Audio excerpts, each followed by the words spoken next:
I'm glad for that. And we were recording a little bit of the Alice Cooper, so that's always fun. People will tune in and wonder what? What is that? All good. All right. We Well, almost made it to 200. It's 195. We're almost there. Oh, there we go. Good job. Let's go ahead and tell the crowd a little bit about our backstory. For those of you that may not have been here for our first episode of Fear Factor, we want to tell you a little bit about that. We did have the first, the pilot project of Fear Factor on August 30th, 2021, where we shared out a resource for SSAs or anybody that's interested in, figuring out why is it so scary to work and worry about losing benefits and all the resources associated with that. So we're going to share that out in the chat box again. It should be actually already at the very top. Yeah, I put that up at the top so you can access that one, the first thing on the chat. Yep, and that is yours to keep. Keith Banner, I'll introduce him. He's from the Department of DD, a community life engagement project person. And we also, our ongoing group also has Christine Brown here from OSDA. Christine, thanks for coming in. She's helping us with a lot of this. She has a lot of great stories herself and of other people that she's helped advocate with making sure that they can work and keep benefits and become as independent as possible. So we're thankful for Christine, and she's a great resource for us here. Keith, they're asking if you can add that. Yeah, I can do that for sure. I'll do that right now. Perfect. So in the first episode, we did go through several fears around the benefits. It was a real just kind of a taste of a lot of the things that people worry about. That if you need the PowerPoint from that, we're happy to share that out. Most people got it. And then we polled folks. We had about, I think we had about 275 people on that call, and we polled them of what kind of topic they would like us to take a little deeper dive into in episode number 2. And SSI and work incentives was the winning thing for this time. So we are going to take on SSI and work incentives. And we always like to kick off our sessions with a little bit of fear factor. Keith, you want to tell them why do we call this fear factor while I load this? Like when we started this, Lisa and I talked about like how should we frame this and brand it, because basically we wanted to bring people to the table to kind of just confess that it's a scary thing and there's a lot of fear about it. And so I think, Lisa, you came up with Fear Factor, and we just leaned into it completely because it's a great way to kind of just start the conversation. What are we all afraid of with benefits and working? And then kind of just get the experts together and get you resources so you can kind of not be as afraid. So I can't wait to see this video though, because it's terrifying.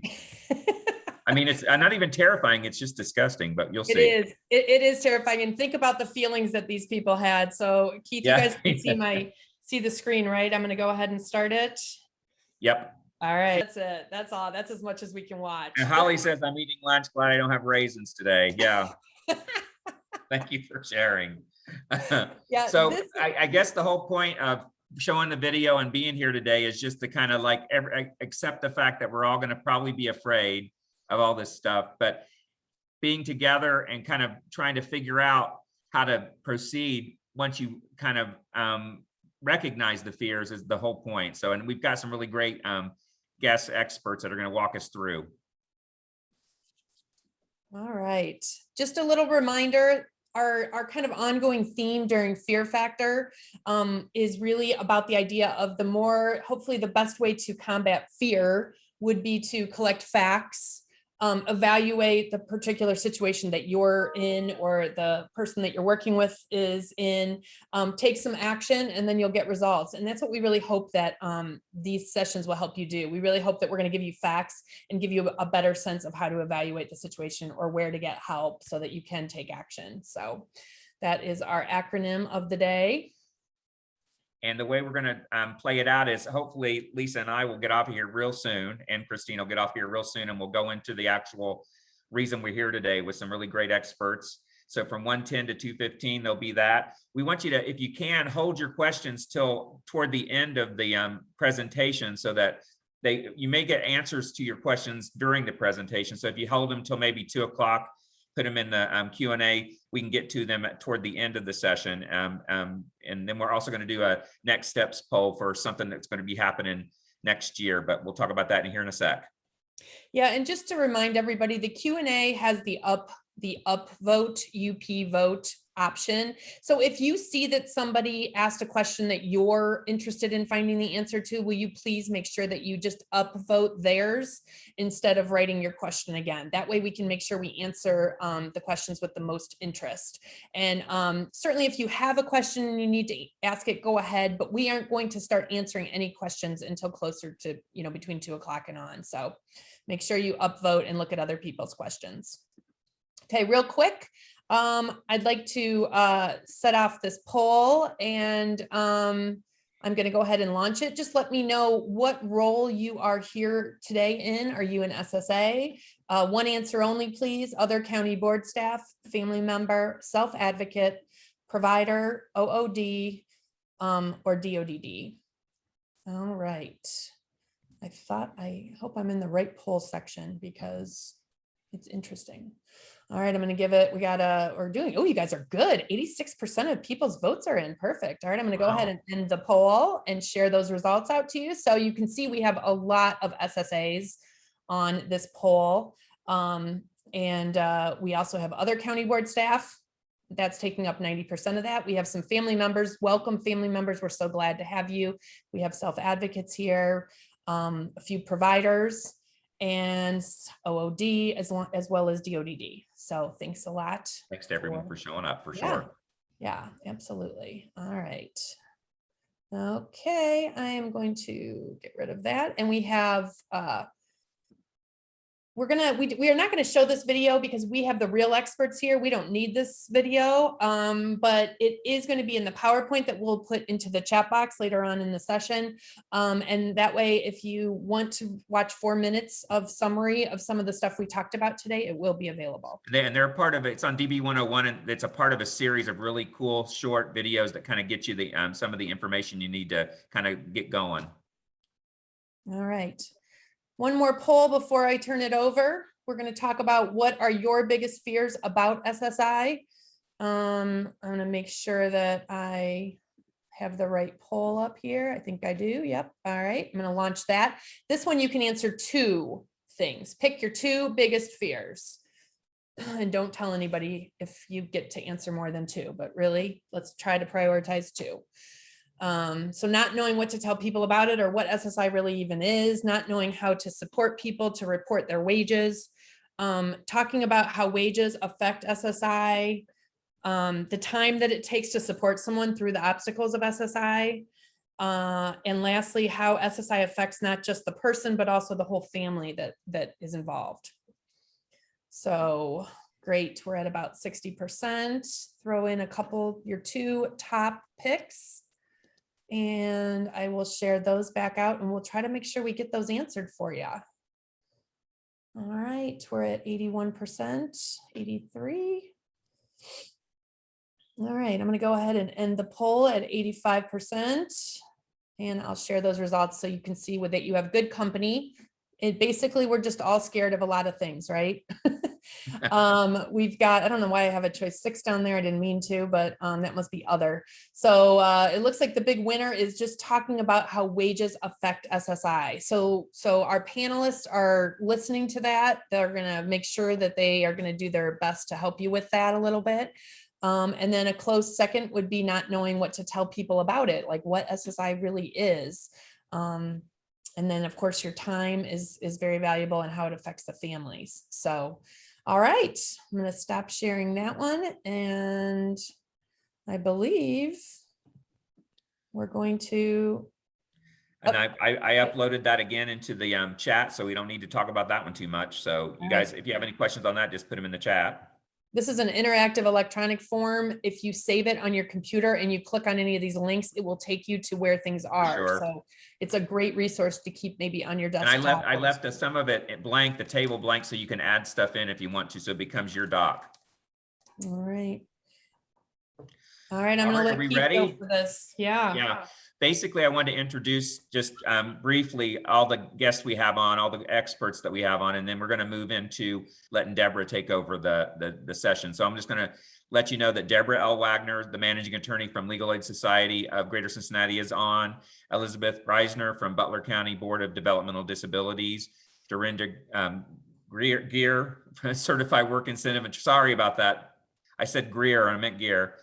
Certified Work Incentive and Transitioning Youth Practitioner from Fairfield County Board of DD. Jeanne Hall from OOD, she's a work incentives consultant. And we already said that Christine's on. So basically, Elizabeth, Darenda, and Jeanne were on the first one, so welcome back. But Debora's going to lead the way on our SSI and work incentives. So Debora, if you don't mind, it's your screen. We'll stop sharing. Make sure that you turn on your camera and unmute yourself. I will be turning mine off. Well, welcome everybody. We're so glad that you could join us today. We're gonna all speak. We're all gonna take turns, but I'm gonna get us started off. So first thing I want to address is what is SSI? So let's talk about that a little bit because that was a big question. So probably familiar with Social Security disability. For those of you who've worked, you've gotten your pay stub, you've seen where those FICA taxes have come out, you've been paying into the system. We hear all the time on the news about the Social Security Trust Fund and people getting benefits out of the trust fund. And those are people who are on the entitlement side of the house. They've worked, they've paid in enough credits that they're getting a Social Security disability or retirement benefit. That's not what we're talking about today. Today, we're talking about people who are on SSI. It's Supplemental Security Income. And it's administered by the Social Security Administration, but it's not really a Social Security benefit. It is for very low income people, and we'll talk today about limited income and about limited resources. And it is there as just a safety net program. It currently pays $794 a month for an individual, and we'll talk about that in more detail as we go through. So not a lot of money, but the nice thing in Ohio is that if you get SSI, you also have Medicaid coverage. So that's a really important part of the puzzle, and we'll definitely talk about that. So because it's a needs-based program, other income is going to affect the amount of your SSI payment. So when a recipient works, their SSI payment's going to go down gradually as their wages go up. But Social Security doesn't even count all of a recipient's income. And the first $20 of income from any source, that could be earned income or unearned income, the first $20 isn't going to count at all. And that's called the general income disregard. And then for wages specifically, the first $65 and then 1/2 the remainder of earned income does not count. So I don't know about you guys. A lot of people don't like math, but I was on the math team. I love this stuff. So we're going to actually look at it. So this is what a calculation sheet looks like. And for those of you who are looking at this going, oh my gosh, that's so overwhelming. Don't worry. We're going to break it down today and we're going to talk about each of these pieces. And to do that, we're going to tell you a story. And it's going to be about our friend Maria. Maria is 19, and she's been offered a short-term job. So she's started working this month in October. She's going to work through April, and she's going to be making $1,085 a month. But she and her family, they're kind of worried about what's going to happen to her SSI when she's working, and they're really worried about that medical coverage, that Medicaid. So what's going to happen to Maria's SSI when she works? And we're going to go through all the work incentives today. So the first thing I want to show you guys is actually that general income exclusion and the earned income exclusion that I mentioned. So on this chart, because Maria doesn't have any unearned income, she doesn't have any kind of Social Security disability benefit or any kind of pension or anything like that, that's zero. But you'll see I put in her gross earned income is $1,085. You guys will see that right there. And then we talked about the $20 disregard. So if we disregard that, we get it down to $1,065. And then I told you that for earned income, $65 and 1/2 the remainder don't count. So if we subtract out that 65, that's going to get us down to $1,000. And if we only count half the remainder, $500. So what that means is even though Maria is making $1,085, they're only going to count 500 of it for SSI.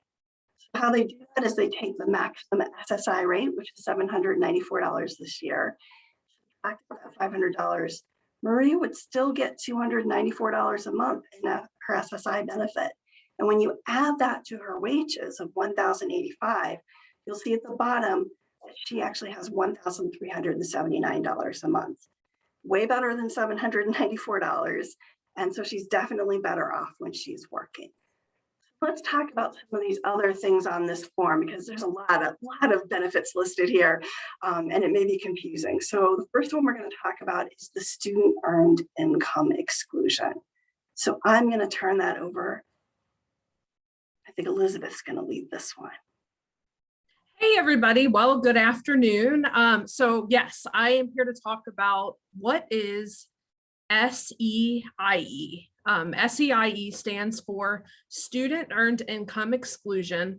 It allows SSI beneficiaries who are under the age of 22 who regularly attend school to exclude $1,930 per month. That's a pretty good chunk of change, or up to $7,770 per year. This amount changes every year due to the cost of living increase, but these numbers are fresh for 2021. This exclusion is applied before any other exclusions and is the most generous SSI benefit offered.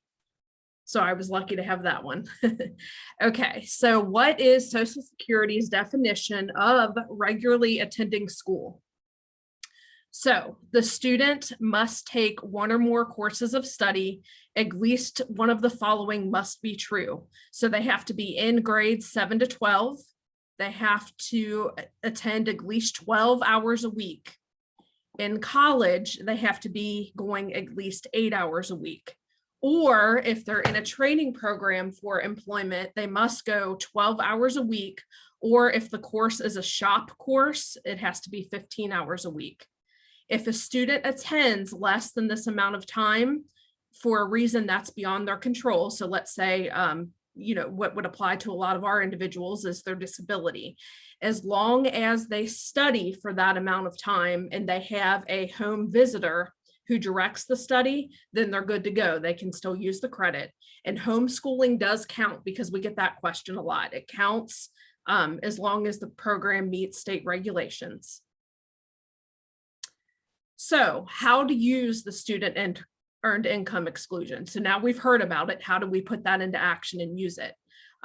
If you receive SSI and start working, what you're going to do is you're going to contact your local Social Security office. You're going to report the earnings, and you're going to ask the representative if you qualify. So again, those numbers that you're looking to exclude, $1,930 per month, or $7,770, that should be for the year. And how does this apply to our scenario?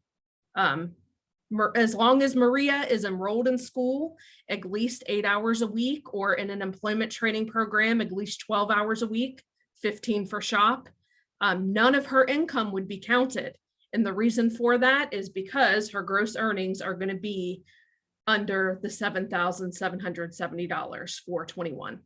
So now let's go over, now I don't love math nearly as much as Deb, but we mapped it out here for you. So you can see that, guess what? None of her $1,085 is going to count against her.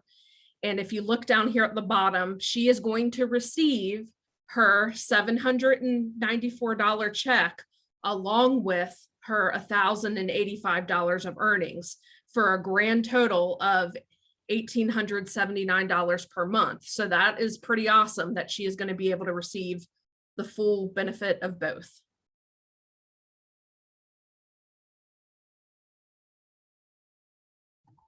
And next Thanks, slide, Elizabeth. please. That's an awesome work incentive. I love the fact that she can work and none of her income is going to count. I know, that's amazing. It really shows that they value students going back to school. Fantastic.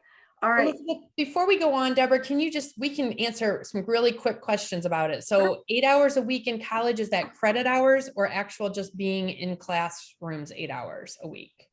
Do you know the answer to that? That is being in class 8 hours a week.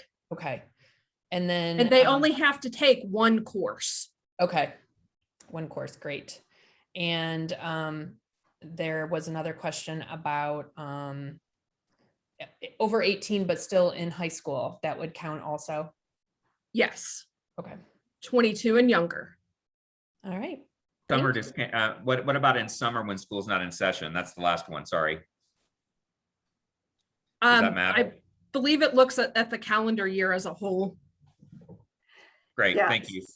So as long as they intend to go to school again in the fall. So let's say somebody's graduated from high school, it's the summertime, as long as they are planning to go to college in the fall, and they have to show that they've taken some steps towards that. So maybe registered for classes or been accepted to school, that would be enough. Okay, and the last thing that I want to touch on here is the running tally. So a student earning less than $1,930 per month will need to keep a running tally after deducting each earning month for a total of $7,770 per calendar year. It's important to keep this running tally to keep the student informed of how much they have throughout the year, because we don't want them to go over that amount. Section 432 of the Social Security Protection Act extended the Ssdi to individuals on record who are working and who are under the age of 22, not just the SSI recipient. That means that SSI applies to earnings deemed from, and this is huge, an eligible spouse or parents to the joint earned income of eligible couples who are married and under 22. The combined Ssdi applies only once. So if you have basically a married couple and they're both in school, then they can only use that credit one time, not both. And then it does not apply to a member of a couple who is not a working student. So they would have to be working. So that finishes it up there on the tallies. And now Darenda is going to speak to you about impairment related work expenses. Thanks, Liz. Good afternoon. Good rainy afternoon. At least it just started pouring where I'm at. Yeah, there are several work incentives that can lower a person's earned income so that they can keep more of their SSI. And the first one I want to talk about is impairment related work expense, or IRWE for short. An impairment related work expense must be related to an individual's impairment and help that person to work. It has to be paid by the beneficiary out of pocket and not reimbursed by another source. So for an example, if a person has a Medicaid waiver and the waiver provides for and pays for transportation, that cannot be used as an IRWE. It must be paid within the month in which you report your earnings, and it must be a reasonable expense. What happens is pretty much any work incentive is used like a deduction of your countable gross earnings. And it lowers that countable income, which again increases the SSI benefit. And you'll see that visually here in a minute. You have to report the expense when you submit the monthly pay stub. I've had people say, do I have to use a receipt? For example, like transportation. I have transportation that qualifies, but someone takes me to and from work. I don't have a receipt for that. No, it doesn't have to be a formal receipt, if you will. It can be written on a piece of paper, or a sheet of paper, I should say, the dates that you were taken to and from work and the miles to and from work, which should be the same every day. We can go to the next slide.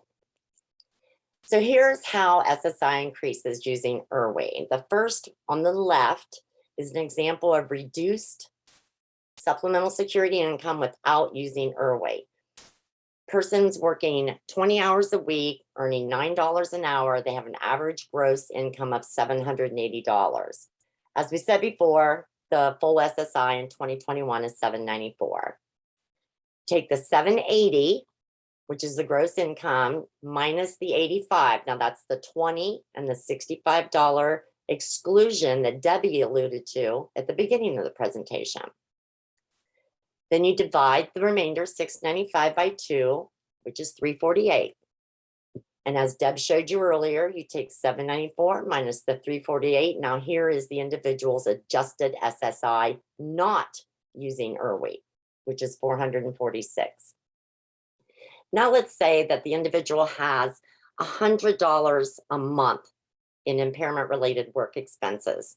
We follow the same rules that we did before, but we subtract $100 from the 695, then divide by 2, which gives us a $298 amount that is subtracted from the full SSI.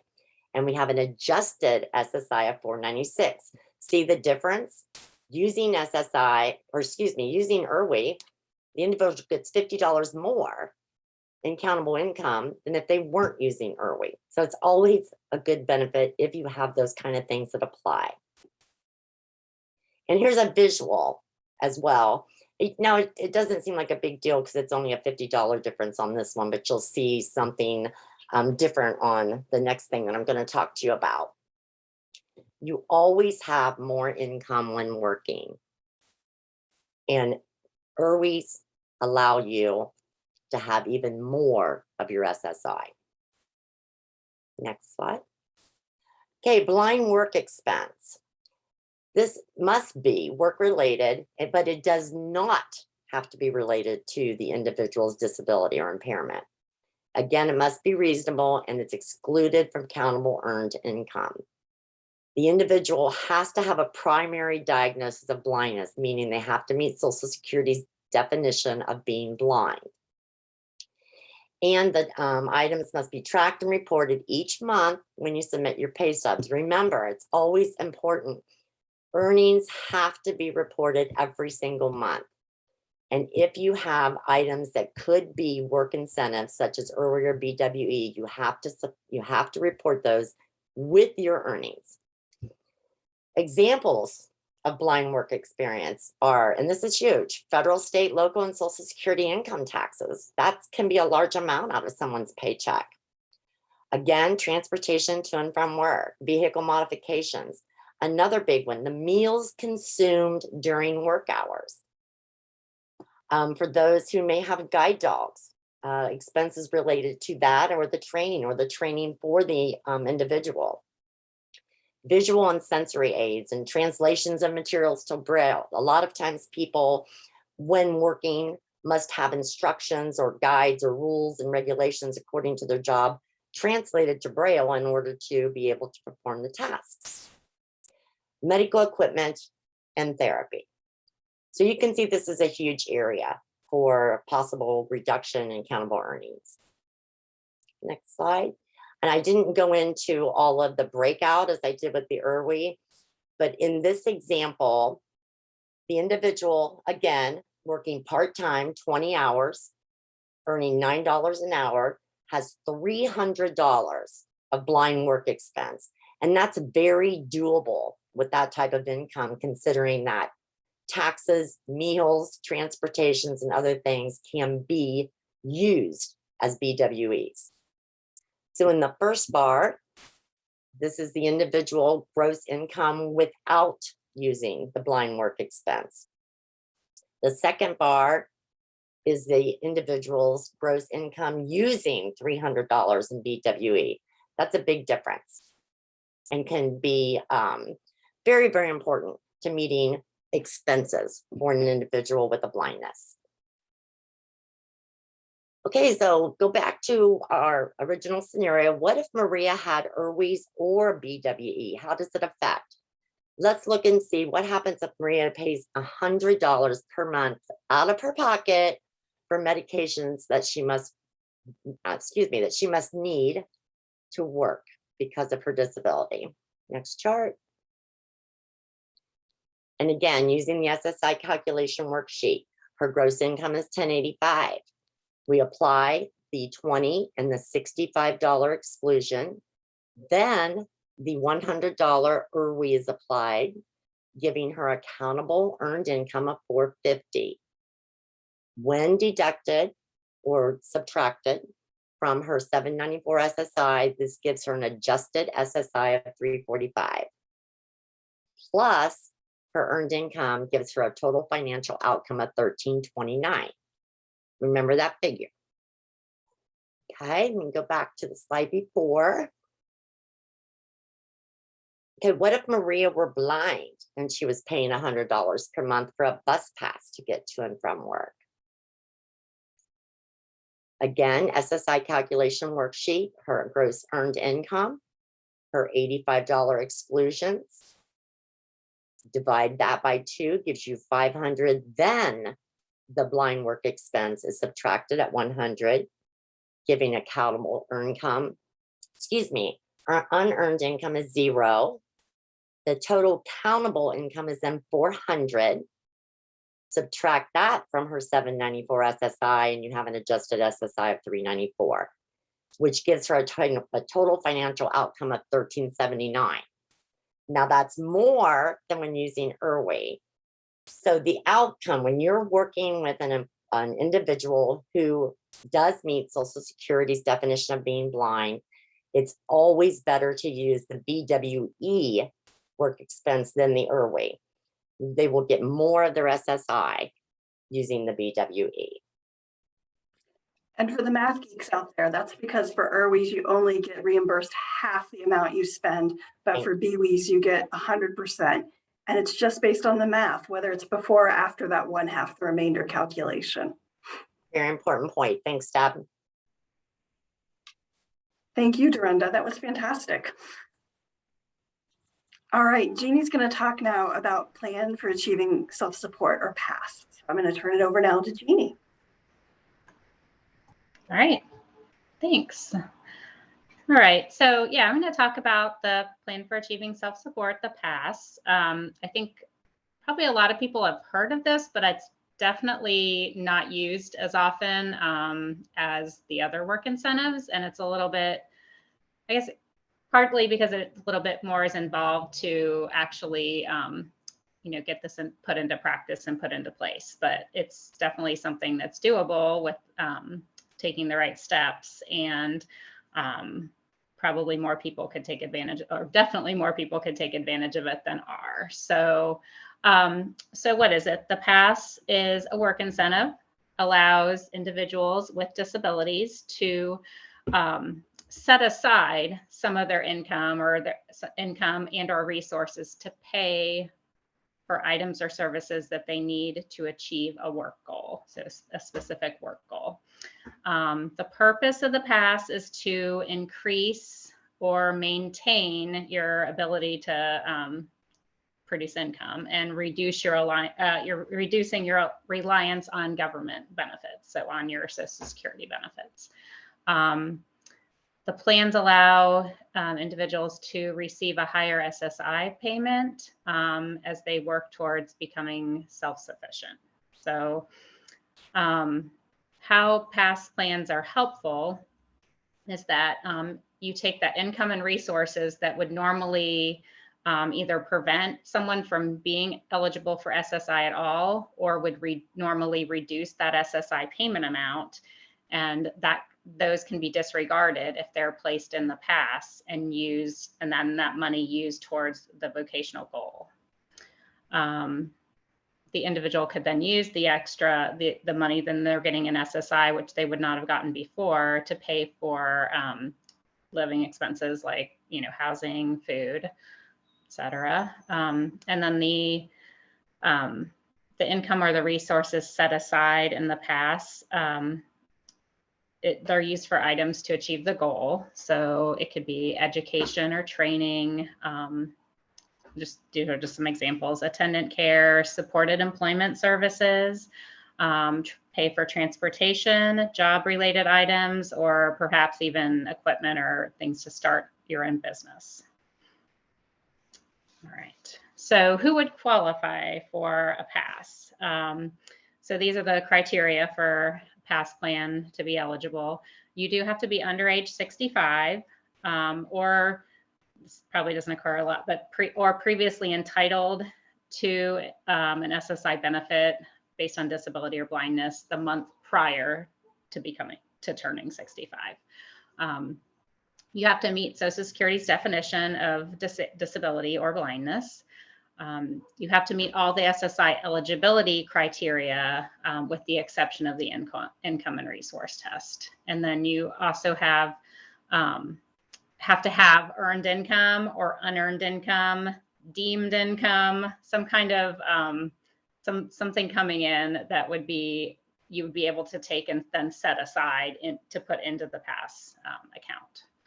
So the one point is just that someone may actually be eligible, you know, you may meet all these technical qualifications for a PASS, but that doesn't necessarily mean that you're going to be a good candidate to actually have a PASS. So next slide. Okay, so this goes through someone that would be kind of a good or likely candidate to use a PASS. So you're typically going to have at least one or more of these qualifications. So you may be being eligible for or already receiving vocational rehab services, or some sort of vocational services from another agency or private agency also. Enrolled in school possibly, or some type of training program, or interested in going through, you know, a training or post-secondary education. Someone who's currently working or looking for work, or interested in pursuing work or self-employment. Definitely want to be someone that's interested in supporting yourself, you know, working towards a goal where you're going to be less dependent on Social Security benefits and supporting yourself instead. You're going to someone that is in need of the services to achieve the desired goal, and then let's see, or Social Security is going to deny the initial SSI eligibility or suspend or terminate continued on. Sorry, that got a little bit complicated. Let me try to explain this in a way that makes sense. So it's someone who Social Security is otherwise going to not find you eligible for SSI, or you're going to have to, or that's going to be terminated because you have too much in income or resources if you're not putting it aside in the PASS. So that so this would be someone who would probably not be a great candidate for a PASS. So someone who's already has the items or services that they had under a previous PASS, and then they haven't tried to actually, you know, seek employment in the work goal, or so basically they kind of had used a PASS before, but it wasn't really didn't really follow through. Someone who is ineligible for SSI for a reason other than just the income or resources. You don't want to, you'd have to be over 15 or older, sorry, or if you're over full retirement age. Someone who doesn't have any income or resources to set aside in the PASS, like you're going to have something that you can like take and put that aside to save, or if you're unwilling to. And then someone who doesn't require any additional items or services to actually become employed. Like if there's just nothing that you need to meet your job goal, you're not going to be a good candidate to have a PASS. Okay, so the requirements for the PASS. So first you have to have a feasible goal, so not feasible occupational goal. So you're going to have to describe specifically what that goal is. And it's one PASS plan per goal, per occupational goal. So you have to have, and so Social Security is going to determine, do you have a reasonable chance of doing the work that your plan is, that you're planning to do. You also have to have, it's going to have to be viable. It's going to be realistic, taking into account your education, the training needs involved, what technologies, assistive technology may be required, or you know, knowing the steps to become employed or start a business. Let's see, and then you're going to need to be able to, so for it to be viable, you're going to need to be able to live on the amount of disposable income you're going to have once that passes in place. So you have to look carefully at the money you're setting aside, and then what that will give you in money to actually live on. Make sure that that's realistic.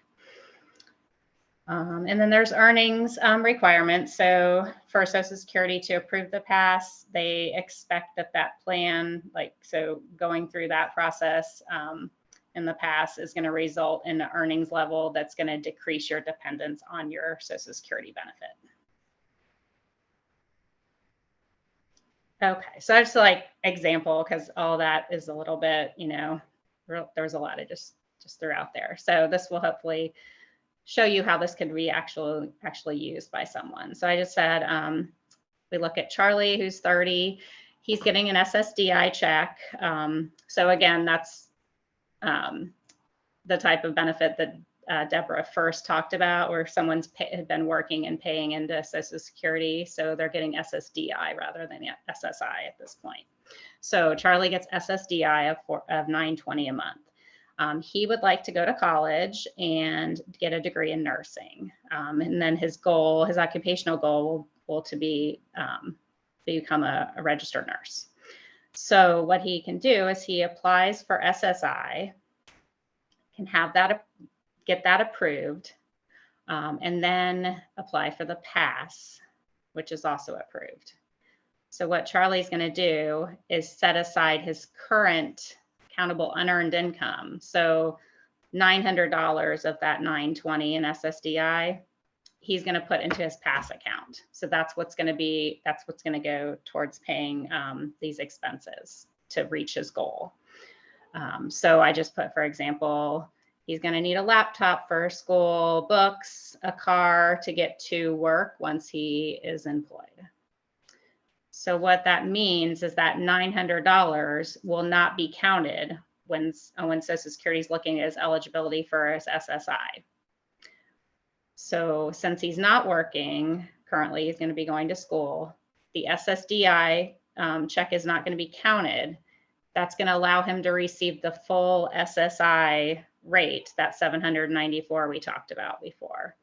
And he's going to live on the $794. So he's going to use that to pay his normal living expenses while putting the $900 into the pass account to then use to pay for these things he's laid out to reach his goal. So once he's met all the steps laid out in the pass and he's completed that, he'll have his degree, and he can obtain a full-time job. That's his goal. Which will then, for him, probably he won't receive Ssdi anymore, but that meets the goal of decreasing his dependence on his Social Security benefits. So just quick, this just lists the application form for a pass. It's a form called SSA 545-BK, and you can Google that and it will come up. It's a long application, so you probably want to consult someone who has experience with helping people develop pass plans. And there's also a nice website, passonline.org, that's there on that third bullet, sponsored by Cornell University, and has it has a lot of specifics. You can look at that website, and it takes you through all the steps of going through a pass. And then I just listed the POMS is the Social Security manual that lays out all the technical rules about pass plans. So if you wanted to read that, you can. Thanks, Jeannie. I really appreciate it. I've done a lot of passes in my 25 years of practice. They're a really powerful tool, but as Jeannie said, not everybody's a great candidate. It does require a lot of record keeping and a lot of detail. We didn't give you an example with Maria because Maria really didn't have other income to set aside. Maybe now that she's working, she can start setting aside some income. But I did show you on the worksheet we've been using, this is where the past deduction would come. And it's after all of these other deductions. So like a BWE, it comes after the 1/2, the remainder deduction. So it's a really good deduction for folks to have. So thank you, Jeannie. I appreciate it. Sure, thanks. I should add just real quick, I just heard literally a couple days ago, really interesting. I was in another training And I think now, I don't know if these are like up to the year statistics, but I believe there's only 400 some PASS plans throughout the whole country right now. So it's very, very, yeah, like you can tell, like that's a very low number for how many people that probably could be benefiting from it. So. Yeah. Thanks. All right, well, thank you. I'm going to talk now about wage reporting. I know this is one of the fears that you guys identified when we did the poll, is knowing how to help people with wage reporting. So let's talk about it. So with SSI, it's extremely important that wages get reported every month. And what you want to do is by the 6th of the month, you want to report the wages from the previous month. So I really encourage you to do that. And there are several ways you can do it. You can call the local office. Normally, under normal circumstances, you could go into your local office and report in person. But right now, please note, all the local Social Security offices are still closed due to the COVID pandemic. And I have no anticipated opening date for you guys. But you can also use your My Social Security account online to report wages. And there's actually a mobile phone app specifically for SSI wage reporting. So if you want to find the local Social Security office, the right one, I've given you guys a link in here. Social Security office locator. If you put in the person's zip code, it will give you the correct address. It'll give you the phone number and the fax number for the local office, so that you can do this reporting. If you want to report online, or you want to use the wage reporting, the phone app for your mobile phone, you would need to talk to Social Security first and make sure they approve that and get you set up for that. And then that would be how you could report going forward. So I want to give you guys a couple of tips about wage reporting. First of all, income earned this month is going to be used to calculate the SSI payment in 2 months. There's a 2-month lag. So whatever somebody earned last month in September, you'd want to report in the next couple of days by October 6th. And then that is the amount they're going to use to calculate the November payment. And I think this is one of those things that causes so much confusion for people, because they'll say to me, well, why did I not get my October SSI payment? I stopped working last month. And I'm like, oh, but you worked in August and your August wages impact your October payment. And so I think that's a challenging concept for people. But the reason they do it is to give them time to constantly be recalculating things based on what the income is. So the other thing that I want to let you guys know about is this amazing tool called 1619B. And what it does is it says that if somebody earns so much in SSI that their SSI payments actually reduce to 0, as long as they meet the other eligibility criteria. So they're still resource eligible, and we'll talk about that in a minute. And they're otherwise eligible for SSI. They still are medically disabled and everything. They can go into 1619B status. And in Ohio currently, you can stay in 1619B status with wages up to $36,985 a year. I wish it were a year. And there are some individuals who have higher than average medical costs, and those folks can have an individualized threshold that's even higher. And so what 1619B does is it allows you to easily get an SSI payment again if your income dips.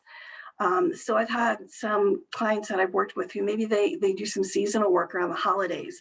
So maybe their income is really high in October and November and December, and they're so high they're not getting an SSI payment. But then in January, their hours are cut, they're earning less, and they would be eligible for an SSI payment. 1619P allows them to be reduced to 0 for SSI, but then get their payments reinstarted if their wages go down. It also comes with Medicaid. So people always worry about, what if I lose my SSI? What if my SSI is reduced to 0? What happens to my Medicaid? You'll keep Medicaid as long as you're 1619B eligible. And almost everyone I've worked with in my 25 years of practice has been eligible for 1619B Medicaid. It's a fantastic safety net, and it gives people a lot of security as they try work. All right, we're going to talk now about the resource limit I just mentioned. So Elizabeth's going to talk about that, and she's going to also let you know about stable accounts, which are a great tool for people on SSI.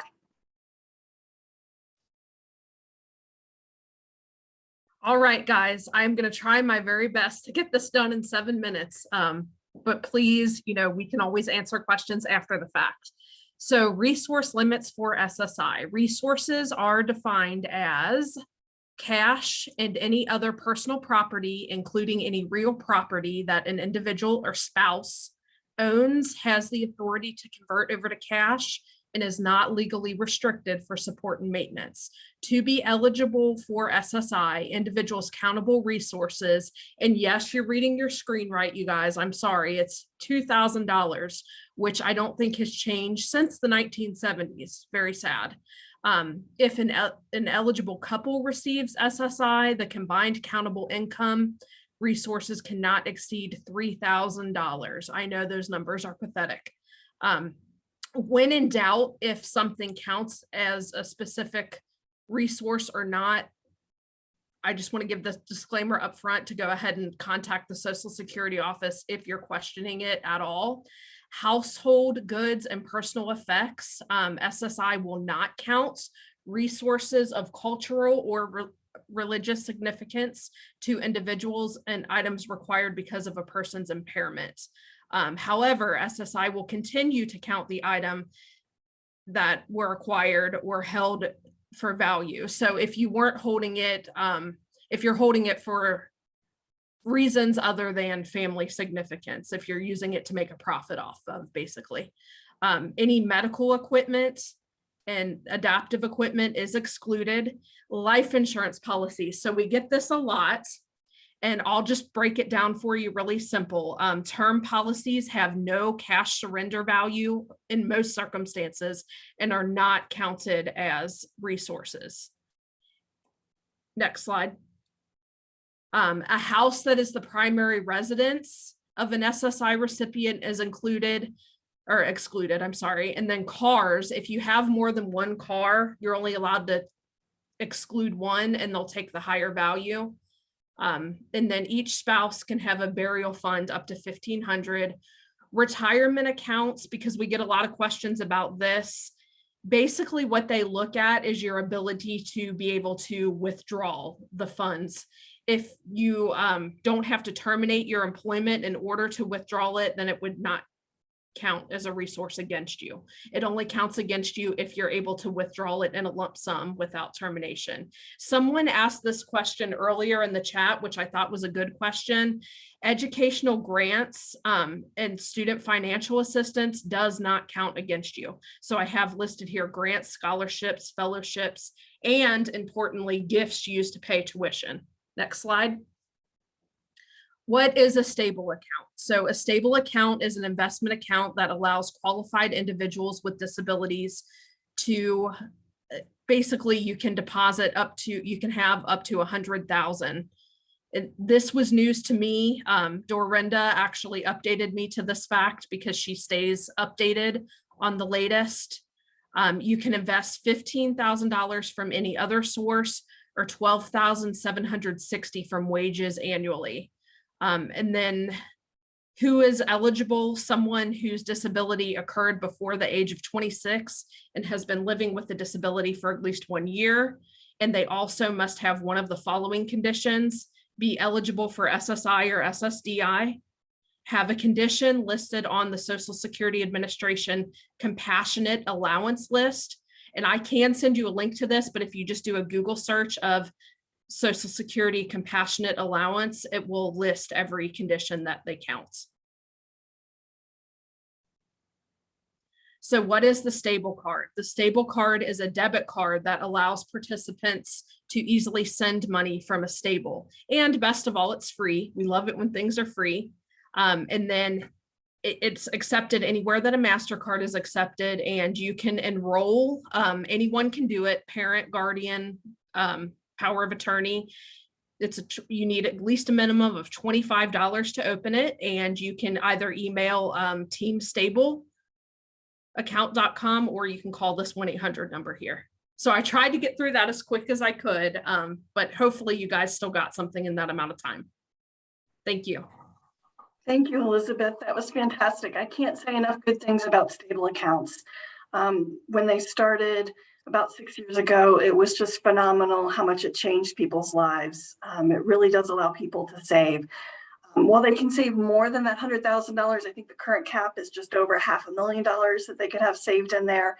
It's that Social Security isn't going to count the first $100,000 when looking at that resource limit. So that's a pretty amazing disregard. Probably better than any of the other tools we've given you today. So now is the fun time. Now we're going to play a game. That's right. We don't do trainings without games in my group. So Jeanne is going to be our wonderful game master. Darenda is going to be our judge and answer person. So this, folks, is your standard Jeopardy game. We're not doing this for profit, so we can use the name. But Jeanne, why don't you go ahead and take over for us? Okay. All I right. have to do something, don't I, you guys, for the game? What? Oh, no, you guys we're all good in the chat box. I forgot. Everybody can chat. We're good. Thank you. Is that good? Okay. Yeah, I think, we're just going to use the chat. And so just like Jeopardy, I think most people know how that works. You're going to select, which category, the dollar amount you want to and we'll show you the question, try to answer. And if you answer the question correctly, right, we're going to go to, you can select the next question to go to. Sorry, not explaining that well. So let me just be clear. So somebody in the chat box needs to say, I want basics for 200, right? All right. Yes. Okay. I'm gonna call on somebody if we don't get a quick one, or else you're gonna do it for me, which I will fail miserably at the test. I'm looking to see if there's anybody out in the chat box willing to play our game with us for a hot minute. All right, here we go. Jessica Reinhardt says basics for $200. Thank you, Jessica. You're my savior. Way to go, Jessica. All right. Oh, there you go, Jessica. SSI is an acronym for this. All right, Jessica. Ding, ding, ding, ding, ding, ding, ding, ding, ding. Social Security income, or wait, nope. Jessica said supplemental support income. Uh-oh, we have two separate, you're both a little bit right, I think.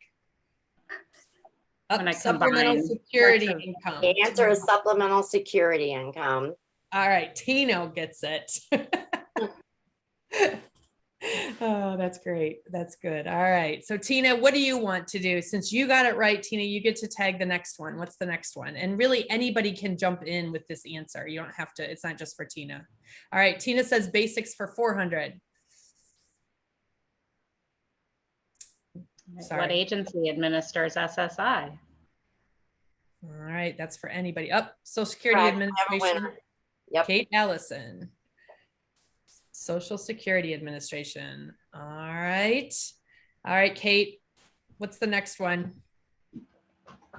Kate says stable for 200. All right. The amount of money needed to start a stable account. Jane has here it. we go. Look at you guys. You're so good. All right, Jane F.E.A.R got it first. Jane, what do you want to play next? Do you have to answer in the form of a question, or can we just do 25? Yeah. Don't make it too complicated. All right, Jane says stable for 400.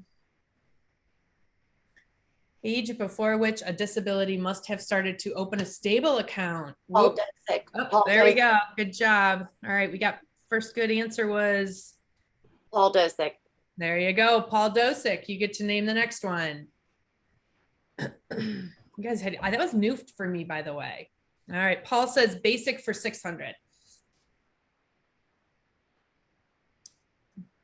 Uh-oh, general income disregard. We have, yeah. What is Allison, the general income disregard? How much? Allison Shoemaker, we got it. Oh, there you go. God, you guys are fast. I didn't even get the question, let alone understand the answer. All right, Allison, what would you like to play for? All right, Allison, we need to know what you want to play because you won that one. All right, Allison says stable for 600. She's going big. Annual amount from any source that may be contributed to a stable account. 15,000. Tina Hoffman. All right, Tina Hoffman, that's the right. Yeah, the 100,000 are bigger numbers, so good job. All right, Tina, what would you like to play for?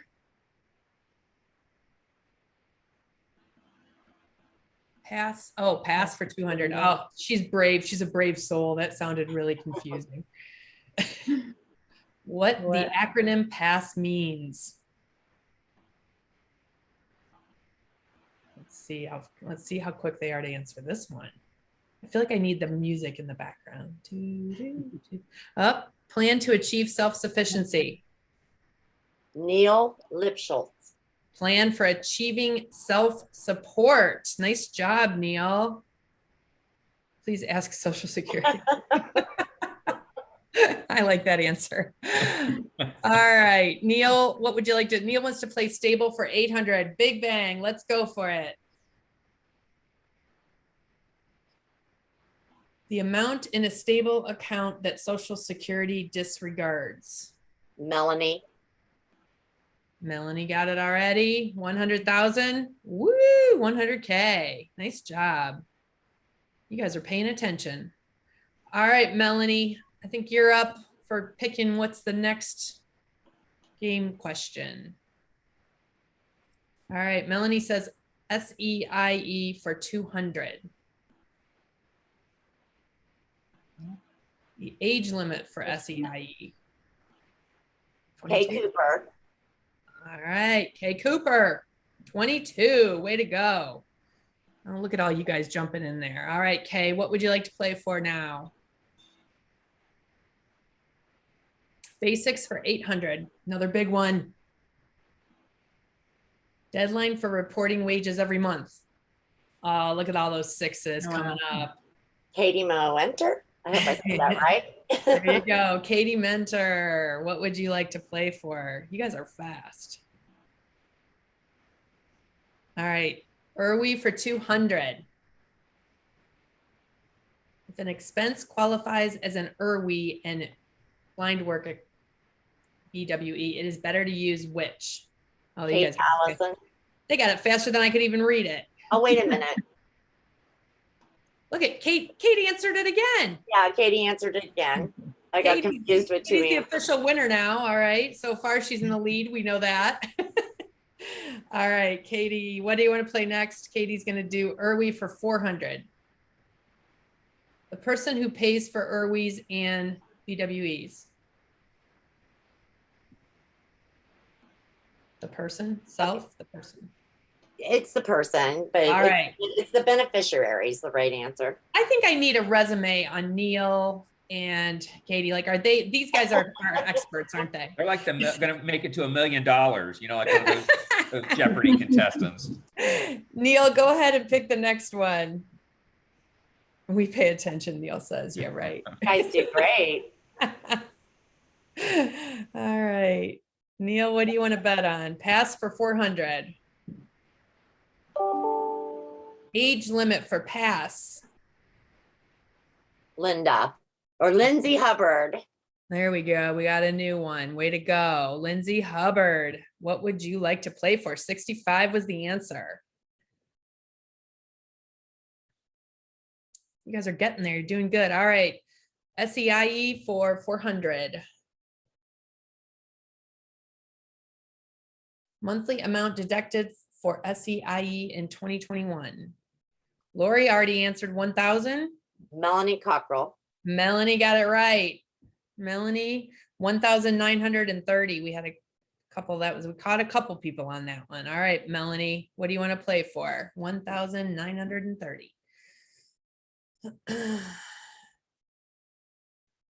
All right. Melanie says Irwi for 600. You only get reimbursed for 1/2 of this type of expense. I think Katie meant Irwi, but Yeah. Carol spelled it right, so she's getting it. Okay. If it's Irwi. All right, Carol. We only got a couple more questions. If anybody has more questions for the Q&A, feel free to put them in, but Carol is going to tell us what she's betting on next. And she says SEIE for 600. Annual amount deducted for SEIE in 2021. Katie. Katie got it. 7770. That's a random. Oh, nope. Wait a minute. No, It's a annual technical amount. mistake. Okay. Oh. Take the 7 You say that's wrong. So Katie got it right again. Yes. Way to go, Katie. You're smarter than the average presenter. There you go. So Are you smarter than a presenter? there you go. All right. Katie says, are we for 800?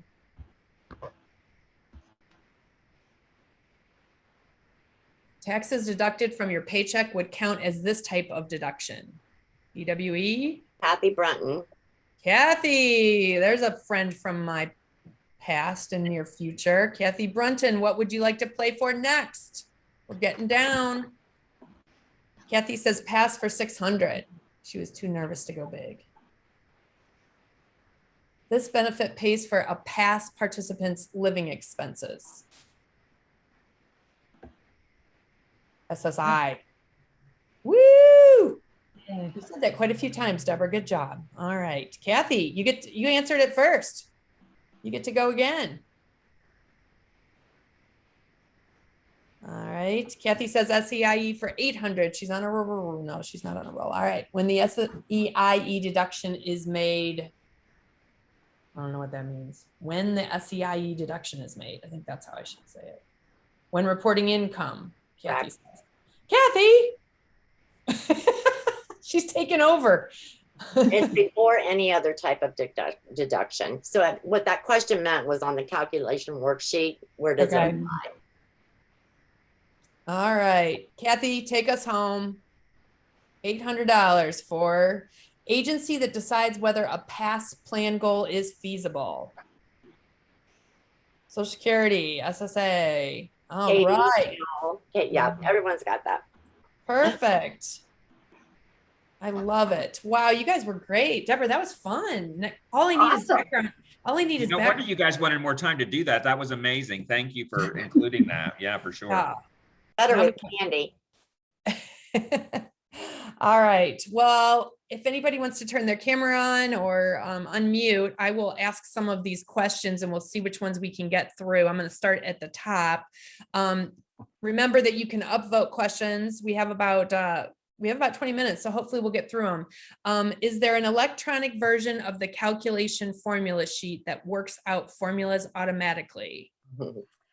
Yes, for those of you who don't like math as much as I do, Cornell, if you go to their work incentives website, they do have one where you enter the numbers and it'll do the math. But the key is now you know what those abbreviations are, because before this training, you might have looked at it and said, what in the world is BWE? But now you know those abbreviations, so you could use that cheat sheet. Yeah. Awesome. Thank you. Those people were glad that you answered that. The Medicare wizard can also be used too. That'll help. Awesome. That's great. All right. So going to the, this is the student work expense. Do students have to apply for this incentive? What is the process to receive it? They need to contact the Social Security office and submit proof that they're in school. And then they have the final say, and they'll need to verify hours. Okay. Keith, I'm reading the Q&A. If you see something come up in the chat, let me know if people are saying anything more about that. All right, we're going to answer live that one. All right. How we might have answered this, but Tracy wanted to know, how do you request IRWE? There's a form that you can fill out and we can send that out to everybody. Okay. Yeah, I'm going to interject real quick. I've got that doc that we posted up top. What I'm going to do is I'll get with you guys after this, the presenters, and we'll include a lot of these links that we're talking about in that, and we can send that back out to you too. So not to be fretful, I just want to make sure that we'll cover that for sure. Awesome. And the way I've been sending things out after the fact is based on your Zoom registration. So hopefully your email that you signed in with will help out. And if not, you can contact Keith or I, and we can get. Definitely. I'll put my email in the chat right now, Perfect. just in case. Okay. All right. So here's one. For all the work incentive programs, what happens when you lose that job that you received the extra support? Do you have to reimburse, for example, the past extra funding? What happens to your Medicaid? As someone else posted, the school costs money, especially the TAP program at UC. Does that tuition cost count as income? It does further. I think we answered that how many disabled individuals in Ohio that are part of those programs have sustained continuous employment. So I'm going to let you guys go for that one. You can answer what you think is good. Well, I think that one of the challenges that I've seen is that a lot of times people on SSI who don't have the same work experience that somebody on Social Security disability would have, is that they may have jobs where their income's fluctuating more. They may be in and out of jobs. And so the things are going to fluctuate, but remember, the SSI is going to go up and down as things change. And if they lose their job, then they're going to be eligible for their full SSI payment again. It's going to go back to $794 and they keep their Medicaid. So that's not a problem. PASS is more complicated because if somebody loses the income that they were using to set aside in a PASS account, then they would have to amend their PASS and they'd have to have a plan for where they were going to get the money to fund that PASS, whether that's other income that they have or other resources, but it's got to be something other than SSI that's going in there. But for all the other work incentives, remember, even if the person's wages are so high that their SSI is reduced to zero, they still get 1619B. So if their income dips again, they can get back into payment status for SSI and they keep their Medicaid. Awesome. Well, that ties right in with the next question. It said if an individual is participating in the 1619B, it will not affect their IO waiver status. She has an individual that wants to work full time, but is worried about losing his IO waiver. Beautiful thing about 1619B is you keep your waiver and you don't have to pay patient liability. That's awesome. That is. All right. Any age requirements tied to the IRWE? 65 and under, same as All the SSI requirement. right. Is there a similar program to the Ssdi for adults? No. Christine. I would like to say something that I wish could be done, just to share with all of you, okay? It would be so nice if, and this is something that we're just fighting on, that because everyone, even people over 22, they changed like dependent status to 26 for insurance and all that. You would wish that they changed that 26 on the student, because there's students in school past 22, and so someday, I don't know if they'll ever adjust that to make it fly with insurance. It's like you're not considered student status, but you're considered a dependent in the insurance arena. Yeah. And so one of these days, I don't know if that will be something that might get done. But one thing, Deborah, for you to know, because of you being an attorney, I don't know if you've even seen this yet. There's an SSI Restoration Act being done, and I'm being called up to testify whenever that happens, because I'm wanting to see that'll make it life so much good. And I can't believe in research what I have seen already. California lets people on SSI, they get to have an IRA and it's not counted as an asset. Yeah. Whereas Ohio doesn't allow that. I wish. Right. But I'm saying that we are going to fight till And I also have a bill called the Senior Care Act that's being worked on to get rid of the age limit. Because one thing, when you talked about that 65, one thing I don't get is, well, what if the person's retirement age is 66, 67? Or what if they go up to 70 one day? I don't like to say that, but then what are they going to do? They're not staying up to code with the retirement age. Just my point. Thanks, Yeah. Christine. Okay, we have a lot of, go ahead, Deborah, you got something to add to that? I was just going to say really quickly, for those of you not familiar with the SSI Restoration Act, it would lift the payment amount up to the poverty level. I mean, don't people deserve to at least live at poverty? It would increase the resource limits to $10,000 for an individual and $20,000 for a couple. So a lot more money you could save. It would do away with the marriage penalty. So no more SSI couple rules. You'd get twice the payment, twice the resources. And it would get rid of in-kind maintenance and support, which is that ridiculous rule that if your friends or family are helping you with your shelter costs, that you get a 1/3 reduction in your SSI benefit because of that. So that's legislation that's currently pending. Sherrod Brown is sponsoring it. And we just did a news story here in Cincinnati, and one of our clients was interviewed about it. So keep an eye out for that on your local Scripps TV stations. So.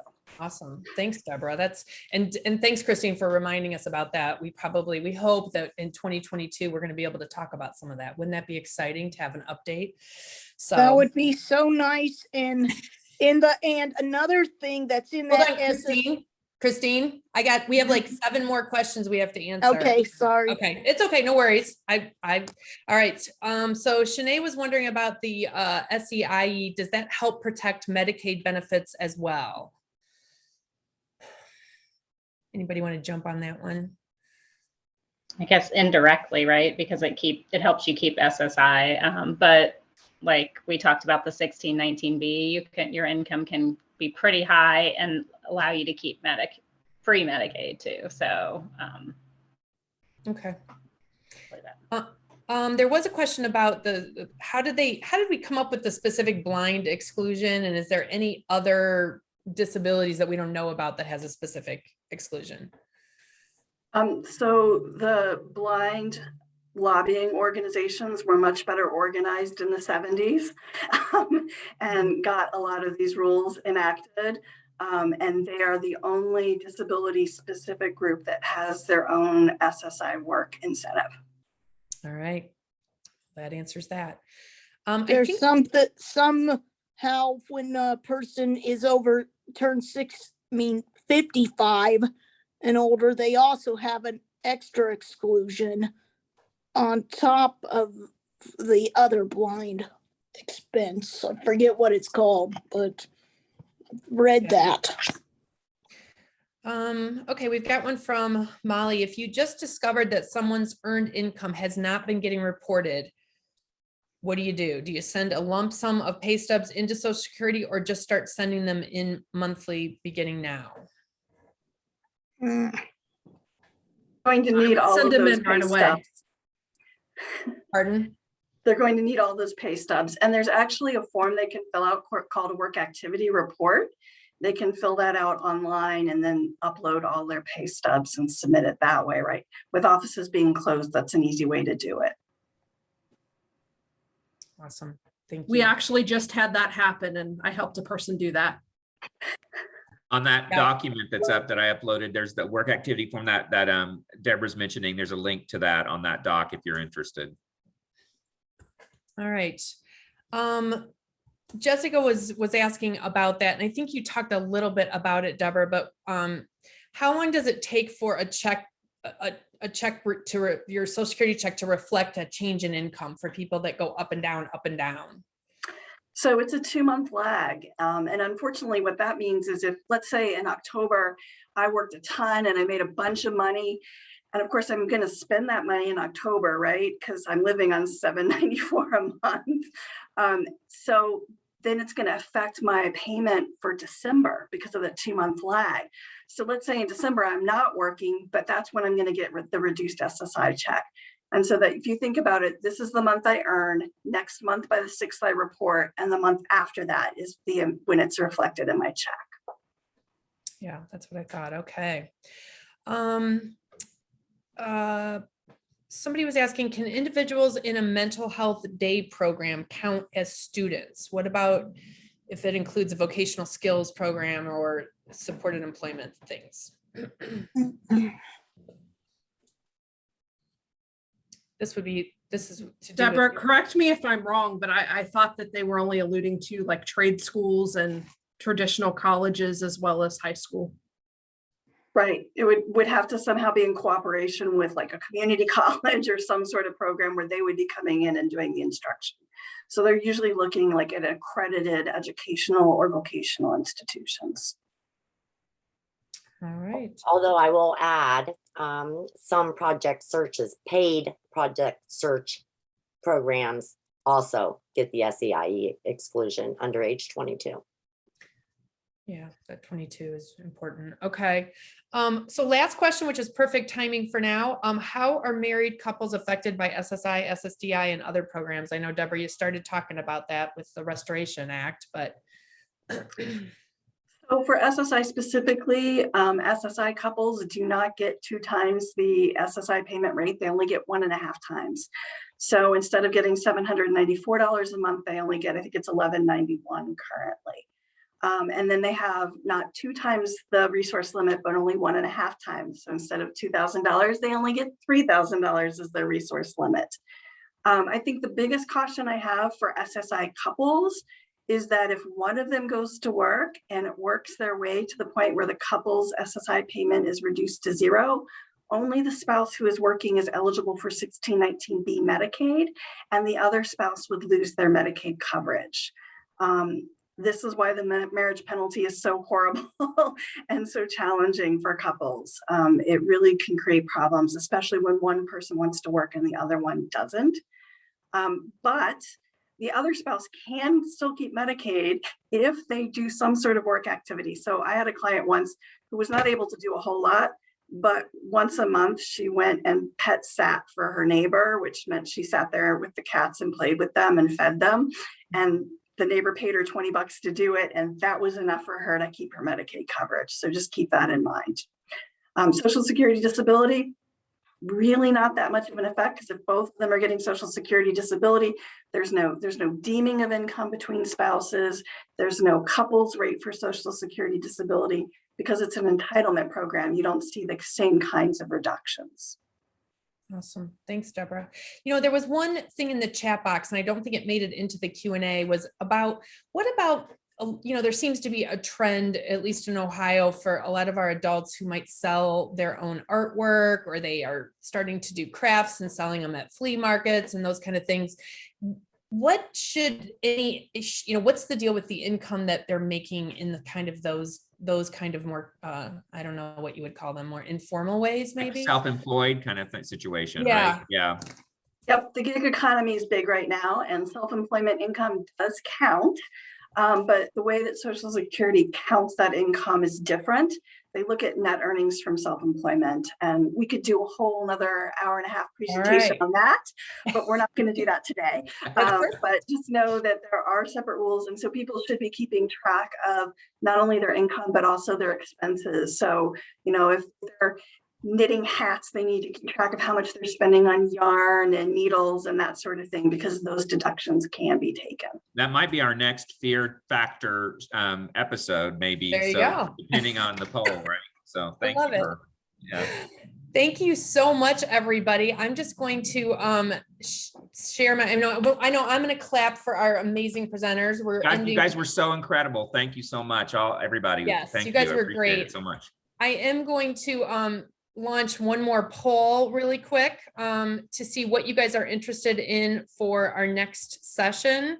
Again, we're going to be starting these again in 2022, and we hope to have quite a few of them offered during 2022, but we will be taking off the next few months. So anyways, here's some topics. Again, pick your top 2: SSDI, Medicaid, benefits analysis and education, ticket to work, DB 101, income and benefits outside of SSI and SSDI. and hopefully, oh yeah, and I threw one in there, how to get out of a snake pit if you're thrown in. That was just. Or my- how to eat marshmallows in a tank Yeah, full of I should've- flies. Yeah.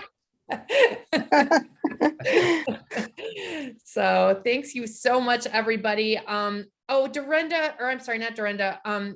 Deborah, I was requested to get your PowerPoint out to the participants also. So if you could get that to Keith and I, or if you put it in the chat box, that's fine too.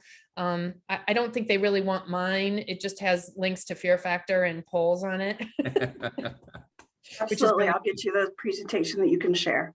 That's perfect. Thank you. All right. So I'm going to end the poll and share the results. So these are the kind of things that you guys are talking about. It looks like Medicaid was a big interest topic, along with benefits analysis and education and Ssdi, and income and benefits outside SSI and Ssdi. So lots of good stuff. And 9%, Keith, want to know how to get out of a snake pit if thrown in. Well, thank So God. That's where I would go first. You know, I mean, come on, I'm practical. Yeah. So.